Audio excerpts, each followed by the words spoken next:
Hi everybody. Today we're going to learn how to graph cotangent.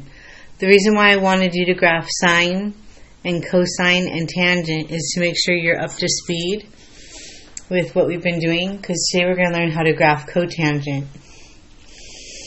The period is pi, just like it is on tangent. That means one cycle of the curve is pi. With sine and cosine, it's 2 pi. It says, I only need to look at an interval of values that covers this length, pi, and after that the graph repeats. Today is 6.5, day 2, 3/24/20.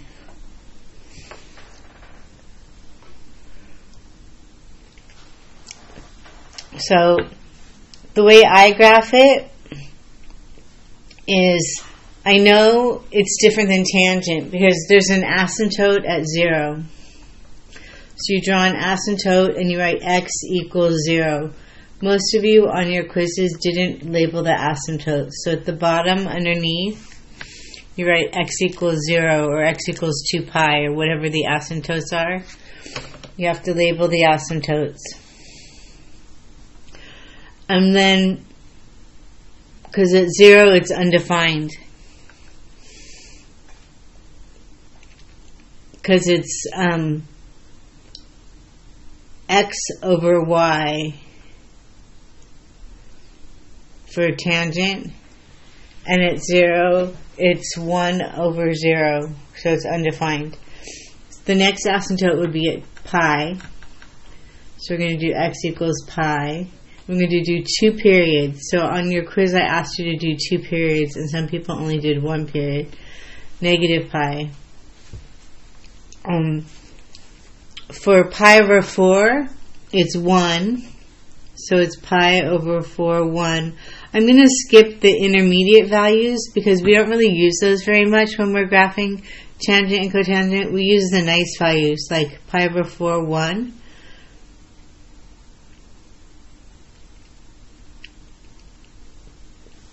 And pi over 2 is 0. Because if we look at the unit circle, at pi over 2, it's 0, 1. And when you do x over y, you get 0 over 1, so it's 0. So at pi over 2, it's 0, and negative pi over 2, it's 0. And at pi over 4, it's 1. So it goes like this, the opposite direction of tangent. And 3 pi over 4, it's negative 1. 3 pi over 4, negative 1. So it goes here, and it graphs like that. So the opposite direction of tangent looks like this, and cotangent looks like this. So we label the points, pi over 4, 1, pi over 2, 0, 3 pi over 4, negative 1, negative pi over 2, 0, negative pi over 4, negative 1. At pi, it's undefined again, because that's where the next asymptote is. They're pi away from each other. It's all the pi's. And then we go up here.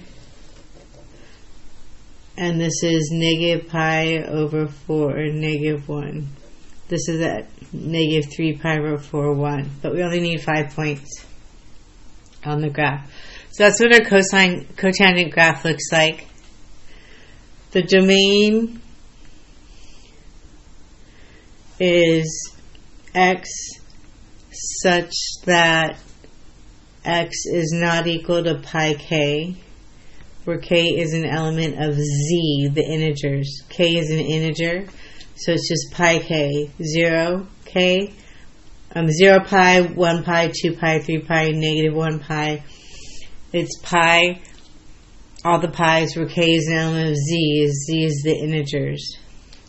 And the range is from negative infinity to infinity. So you need to know this. It's important. So we're going to do some more cotangent graphs to give you some more practice.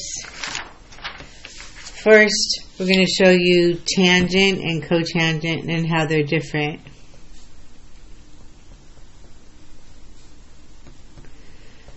As you could already see, tangent crosses the y-axis.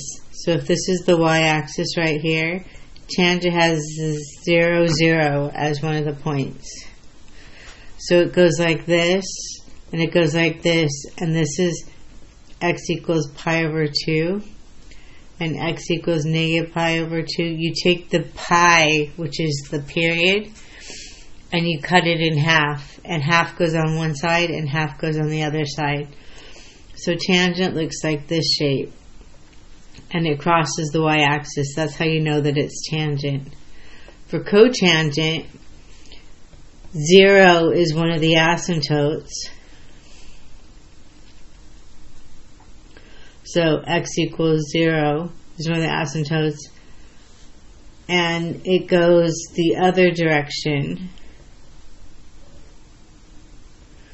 The asymptotes are x equals 0, x equals pi, x equals negative pi, x equals negative 2 pi, etc. Goes the opposite direction. So they're very different. But if you reflect this over the y-axis, it'll look like tangent, but it's been moved over because it doesn't go through the origin. So the first one we're going to graph, example 1. You can print out graph paper on the computer. If you have a computer, you can go to graph paper, free graph paper, and you can print out graph paper if you're low. So it says y equals cotangent. The period is pi. So we're going to go to 0.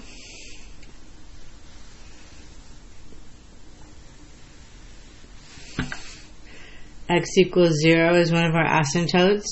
And then our next asymptote is at pi. What does the 2 do? It's a vertical